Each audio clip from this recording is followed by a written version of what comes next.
Assalamualaikum warahmatullahi wabarakatuh. Om Swastiastu, Namo Buddhaya, salam kebajikan dan salam sejahtera bagi kita semua. Perkenalkan, nama saya Khairunisa dengan NIM 1406623024. Dibuatnya video ini adalah untuk memenuhi ujian tengah semester mata kuliah Strategi Pengembangan Masyarakat dengan topik perancangan UU TNI. Salah satu amanat reformasi yang paling jelas adalah mengembalikan militer ke baraknya. Tapi, revisi Undang-Undang Tentara Nasional Indonesia atau UU TNI justru mengubah semuanya. Di balik perubahan besar ini, ada tujuan yang jauh lebih mendalam, yaitu mengembalikan militer ke ranah sipil. Dulu, kita melihat militer dan sipil dipisahkan, tapi kini melalui revisi ini, kita malah akan melihat tentara terlibat langsung dalam pemerintahan. Bagaimana dampaknya bagi kita semua? Sebelum kita masuk lebih dalam, mari kita pahami dulu apa itu RUU TNI. Rancangan undang-undang ini adalah usulan perubahan terhadap undang-undang TNI yang sudah ada, dengan tujuan memperbarui peran tentara dalam struktur pemerintahan. Beberapa poin penting yang direvisi akan mengizinkan tentara aktif untuk memegang jabatan-jabatan strategis di pemerintahan. Sebelumnya, tentara aktif hanya bisa memegang beberapa jabatan penting, tetapi sekarang DPR berencana menambah jabatan mereka. Dulu hanya 10 jabatan, tapi kini mau ditambah jadi 16.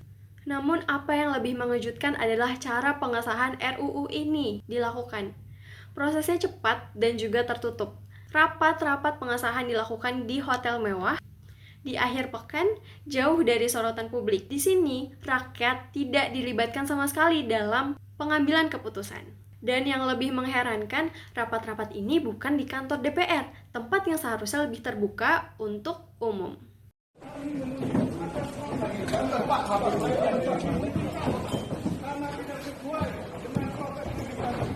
Ini akan tertutup apa Ibu? Woi, Anda mendorong. Teman-teman, bagaimana kita kembangkan ini represif? Kami menjalankan fungsi pengawasan sebagai masyarakat sipil. Kami menolak adanya pembahasan di dalam. Kami menolak adanya fungsi ABRI, teman-teman. Yang kami tidak ingin dihormati, tapi justru menyakiti rakyat. Hentikan proses pembahasan RUU TNI. Hentikan! Hentikan, Bapak Ibu!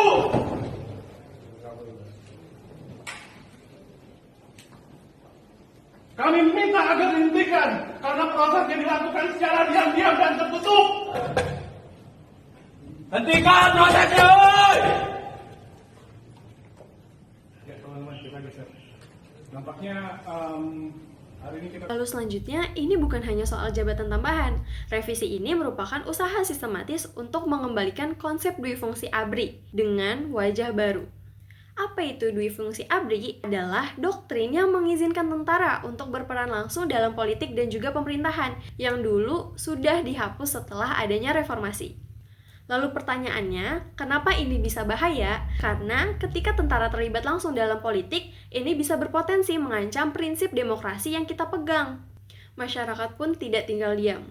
Mereka menyuarakan penolakan terhadap RUU ini dengan cara yang kreatif dan juga berkembang. Salah satunya adalah gerakan melalui media sosial dengan hashtag tolak revisi UU TNI. Gerakan ini mencuat dan menjadi simbol perlawanan terhadap revisi yang dinilai akan merusak demokrasi Indonesia. Lalu menariknya, TNI sendiri juga ikut terlibat dalam diskusi di kampus-kampus seperti UI dan UIN. Tapi pertanyaannya, apakah mereka datang untuk benar-benar memahami demokrasi atau hanya memperkuat posisi mereka dalam pemerintahan? Di tengah semua ini, kita hidup di negara yang seharusnya menjamin hak asasi warganya. Namun kenyataannya, hak asasi tersebut justru kerap kali dihiraukan atau terancam. Kampus-kampus diteror, kantor-kantor media yang dibungkam, bahkan media seperti Tempo kini turut menjadi sasaran teror. Yuk. Oke, jalan itu.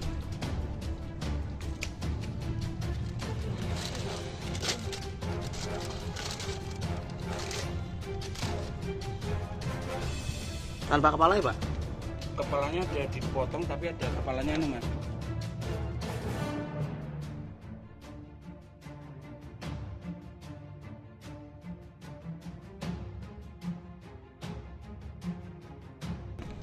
Di dalam juga, Mas. Oh, Terus diduga lewat sini loh, Mas. Ini di kiri dilempar. Ini jelas ini, Mas. Ini dilempar terus masuk ini di sini. Oh, Ini kan kelihatan, Mas. Ini sama-sama merah. oh. Dari Agus OB nih, waktu nyapu di pagar samping global selatan nih, menemukan banyak bangkai tikus dan dimasukin ke dalam dus. Ini kayak ada lemparan dari warga nih dan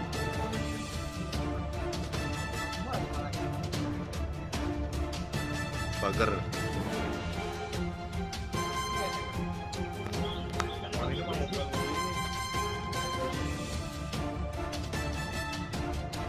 Jadi kita harus bertanya, jika negara adalah aktor utama yang anti kritik, lalu kita bisa meminta jaminan hak asasi ke siapa?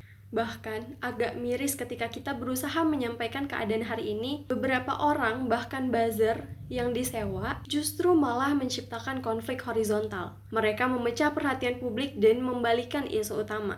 Kita harus ingat bahwa demokrasi itu rapuh. Kita perlu menjaga dan juga melindunginya. Karena jika tidak, kita akan kembali pada sistem yang tidak lagi berpihak pada rakyat. Yang lebih mengejutkan ketika kritik terhadap RUU ini muncul dari masyarakat, TNI justru menyebut suara mereka sebagai suara kampungan dan kurang kerjaan. Kami akan loyal 100% dengan keputusan. Jadi gak usah rame bikin ribut di media segala macam ini ya. Ini itu orde barulah, tentara dibilang hanya coba bisa membunuh dan dibunuh. Ini menurut saya otak-otak seperti ini kampungan menurut saya. Cara bapak-bapak ini menanggapi kritik justru semakin memperlihatkan kenapa tentara aktif itu dilarang ikut terlibat dalam masyarakat sipil atau untuk masuk ke ruang-ruang sipil. Militer itu seharusnya fokus pada pertahanan dan keamanan negara, yang dimana sistem keamanan masih sangat lemah. Sering adanya hackers, yang dibobol. Jadi bukan terlibat dalam jabatan sipil yang seharusnya dikelola oleh aparat sipil negara. Pak, menolak militer masuk ke jabatan-jabatan sipil itu bukan kampungan, tetapi justru bagian dari cara rakyat untuk mengawal dan menjaga prinsip demokrasi itu sendiri. Itu juga bagian dari amanat reformasi yang melarang duifungsi ABRI, fungsi yang dulu melahirkan kekerasan di zaman Orba. Ini adalah sejarah, bukan karangan fiktif ataupun omong kosong belaka. Kekhawatiran terhadap lahirnya New Orba bukanlah hal yang kampungan, tetapi sebuah refleksi terhadap fakta sejarah yang bukan fiksi. Lalu selanjutnya kita harus bertanya, apa urgensi dari revisi UU TNI ini? Itu bukan kampungan, tetapi bagian dari kita yang meminta akuntabilitas publik. Jadi pada akhirnya yang kita hadapi bukan hanya soal revisi UU TNI, tapi soal prinsip demokrasi yang kita perjuangkan sejak reformasi. Ketika militer kembali ke ranah sipil, kita juga harus bertanya, apakah ini yang kita inginkan untuk masa depan negara kita? Apalagi yang kita tahu tugas militer itu adalah menjaga pertahanan dan keamanan negara, yang bahkan sampai hari ini masih banyak tantangannya. Ancaman cyber, kebocoran data nasional, serangan digital, semua itu seharusnya menjadi fokus utama TNI, bukan malah memasuki ruang-ruang sipil, yang memang menjadi tupoksi aparatur sipil negara. Ketika kritik terhadap revisi ini muncul dari masyarakat, justru ada respons dari pihak militer yang menyebut suara rakyat sebagai kampungan. Jadi, ini adalah bentuk nyata dari amanat reformasi, yaitu menjaga kekuasaan agar tidak lagi bertumpu pada kekuatan bersenjata seperti yang pernah terjadi di masa lalu. Kekhawatiran terhadap lahirnya wajah baru Orde Baru, New Orba, bukanlah bentuk ketakutan yang berlebihan. Itu adalah refleksi dari sejarah nyata yang mencatat bagaimana ketika militer terlalu dalam masuk ke dalam pemerintahan, kekerasan, pembungkaman, dan ketidakadilan menjadi bagian dari kehidupan sehari-hari.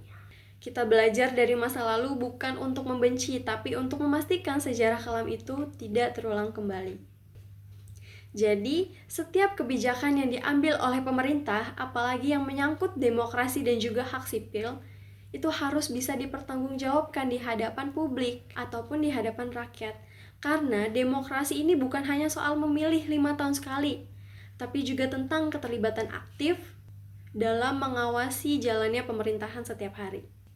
Ketika negara justru menjadi aktor utama dalam membungkam kritik, saat media, mahasiswa, dan organisasi masyarakat sipil diserang hanya karena bersuara, maka siapa lagi yang akan menjamin hak asasi kita? Hari ini, saat kita berbicara, saat kita bertanya, saat kita menolak revisi ini, kita sedang berusaha untuk mempertahankan ruang demokrasi itu. Karena kalau kita diam, kalau kita membiarkan revisi ini berjalan tanpa adanya perlawanan, maka kita sedang menyerahkan masa depan kita kepada kekuasaan yang semakin anti kritik dan anti perubahan. Demokrasi itu bukan hadiah. Demokrasi adalah hasil dari perjuangan dan hanya bisa bertahan kalau kita, rakyatnya, mau terus menjaga. Hari ini suara kita mungkin dianggap kampungan, tapi besok suara kampungan inilah yang akan menentukan apakah kita hidup di negara demokratis atau kembali ke negara otoriter.